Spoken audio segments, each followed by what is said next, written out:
Ketua Komisi 1 DPR RI Mutia Hafidz meminta Dewan Pers untuk mengingatkan media agar tetap dalam koridor dan mematuhi Undang-Undang Pers dalam membuat berita terkait pemilu 2024. Berikut laporan Indra Widyastuti berikut ini.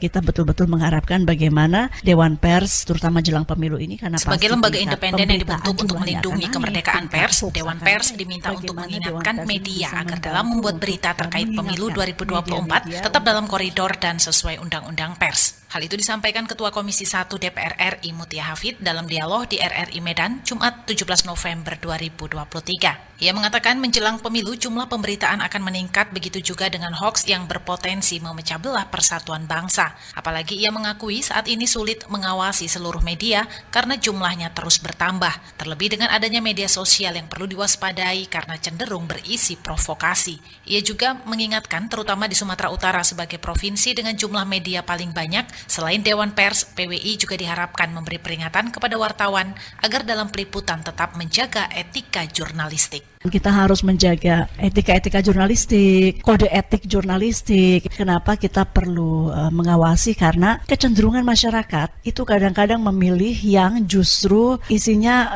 berisi provokasi, atau kalau baca itu membangkitkan emosi gitu. Padahal biasanya ciri-ciri hoax itu salah satunya adalah ketika kita baca kita tersulut emosinya. Kita betul-betul mengharapkan bagaimana Dewan Pers selama terutama jelang pemilu ini, karena pasti tingkat pemberitaan jumlahnya akan naik, tingkat hoax akan naik. Bagaimana Dewan Pers ini bisa membantu untuk mengingatkan media-media untuk terus dalam koridornya sesuai dengan Undang-Undang Pers.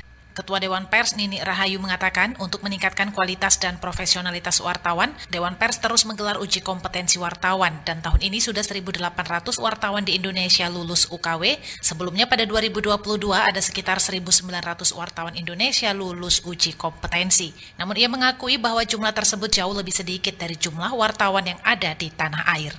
Tugas Dewan Pers adalah kemudian memberi pagar mereka yang kompetensinya sudah menundukkan diri pada kode etik jurnalistik dan berbagai peraturan yang dikeluarkan oleh Dewan Pers. Sebab kalau tidak demikian, maka banyak sekali orang yang loncat pagar, ngaku-ngaku sebagai wartawan profesional, ngambil dari rilis-rilis yang dikeluarkan tanpa ada proses konfirmasi, konsep keberimbangan, dan fungsinya bahkan tidak memberikan edukasi, tidak memberikan informasi, tidak memberikan kontrol sosial yang bagus. Sementara Wakil Ketua PWI Sumatera Utara Sugiatmo mengatakan di Sumatera Utara dari 800 anggota PWI yang tersebar di 32 kabupaten kota di Sumatera Utara, 70% diantaranya sudah lulus UKW. Pihaknya terus mengedukasi para wartawan agar mengikuti UKW, agar dalam melakukan kegiatan jurnalistik, terutama menjelang pemilu 2024, tetap mengacu pada kode etik jurnalistik dan Undang-Undang Pers.